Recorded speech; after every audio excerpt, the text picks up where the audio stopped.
सबको जय मसीह की परमेश्वर की पवित्र हजूरी में आप सबका स्वागत है। मेरे प्रियो, मैं वचन में से आप सबके साथ बात करना चाहती हूँ। कई बार मसीही जीवन में चलते चलते हमारे मन में बहुत सी निराशा आ जाती है। हम निराशा से घिर जाते हैं और हमारे मन में बहुत से सवाल जवाब पैदा होने लगते हैं और हम अपने आप से ही बात करने लगते हैं और अपने मन में सोचते हैं कि मेरे साथ ही ऐसा क्यों हो रहा है। कई बार जब हमसे कोई मिस्टेक हो जाती है तो हम सोचने लगते हैं, क्या खुदा ने मुझे छोड़ दिया है? मेरी प्रार्थना का उत्तर क्यों नहीं आ रहा? मुझे वचन समझ में क्यों नहीं आ रहा? क्या खुदा मेरी प्रार्थना सुन रहा है? ऐसे बहुत से सवालों जवाबों से हम घिर जाते हैं।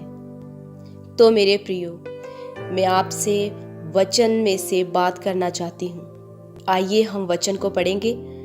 रोमियो 5:6 वचन। यहाँ पर ऐसा लिखा है, क्योंकि जब हम निर्बल ही थे तो मसीह ठीक समय पर भक्तिहीनों के लिए मरा। मेरे प्रियो, ये उस समय की बात है जब हमारे जहन में कभी ये बात भी नहीं आई थी कि हम कभी प्रभु यीशु मसीह के अनुग्रह से उसको जानेंगे भी। जब हम अपने मनमानी का जीवन जीते थे, जब हम प्रभु यीशु मसीह को नहीं जानते थे, लिखा है तो मसीह ठीक समय पर भक्तिहीनों के लिए मरा। तब प्रभु यीशु मसीह हमारे लिए मरे। आगे 7 आयत में ऐसा लिखा है, किसी धर्मी जन के लिए कोई मरे ये तो दुर्लभ है, परंतु हो सकता है कि किसी भले मनुष्य के लिए कोई मरने का साहस भी करे। वचन में ऐसा लिखा है कि अगर कोई धर्मी मनुष्य भी हो, उसके लिए भी कोई अपनी जान दे, ये भी बात बहुत दुर्लभ है। शायद ही कोई ऐसा कर सकता है कि किसी धर्मी के लिए कोई जान दे। बहुत कम चांस है कि कोई धर्मी के लिए मरे। अगर धर्मी के लिए बहुत कम चांस है कि कोई मरे, तो हम जैसों का क्या होता? आगे लिखा है, परंतु परमेश्वर हम पर अपने प्रेम की भलाई इस रीति से प्रकट करता है कि जब हम पापी ही थे तभी मसीह हमारे लिए मरा। हालेलुया, प्रभु के नाम की स्तुति हो। मेरे प्रियो, अगर आप मसीह में हैं तो ये सारे सवाल आपको परेशान कर रहे हैं, तो 1 मिनट के लिए सोचिए। जब हम प्रभु यीशु मसीह को जानते भी नहीं थे और अपने निकम्मे चाल चलन में व्यस्त थे, तभी प्रभु यीशु मसीह हमारे लिए मर गए और अपना प्रेम हम पर प्रकट कर दिया। उसने अपना आप हम पर प्रकट किया। तो क्या अब जब हम उसके फजल से उसको जान गए हैं, उसके अनुग्रह से हम उसको जान गए हैं, तो क्या अब वो अपना आप हम पर प्रकट नहीं करेगा? जब कोई आशा भी नहीं थी कि हम पर अनुग्रह किया जाए, हम पर दया की जाए, तभी उसने हम पर अनुग्रह किया, हम पर दया की।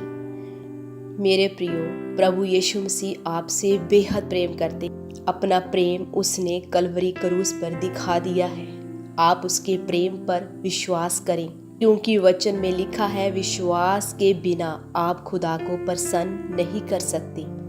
आपके मन में चाहे कैसे भी सवाल क्यों ना हो, आपके सभी सवालों का हल वचन में है, प्रार्थना में है। अपने संघर्ष को जारी रखिए, प्रार्थना करिए, घुटने टेकिए, वचन को पढ़िए। खुदा आपके साथ बात करेगा, वचन के वसीले से भी और आपके विश्वास के अनुसार आपके साथ रूबरू होकर भी वो बात कर सकता है।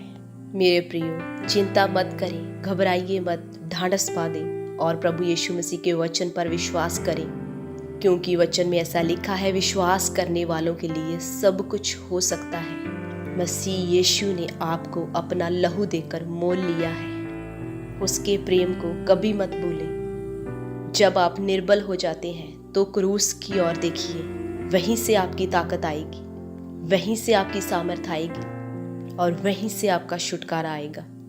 अपनी परेशानियों से, अपने हालातों से, अपने सवालों से कह दीजिए कि मेरा मसीह मेरे लिए सब कुछ है, मैं मसीह के लिए हूँ और मसीह मेरा है। जब आप ऐसे अपनी जुबान से बोलकर घोषणा करेंगे तो आपके लिए सब कुछ अवेलेबल हो जाएगा। मसीह यीशु में बने रहें, प्रार्थना करते रहें, वचन को पढ़ते रहें और विश्वास रखें उसके वचन पर, क्योंकि विश्वास खुदा को प्रसन्न करता है। वो आपकी प्रार्थना को सुनता भी है और उत्तर भी देगा और आपको वचन की गहराई भी समझाएगा। खुदा आपको इन सभी वचनों के साथ बरकत दे। May God bless you all. सबको जय मसीह की।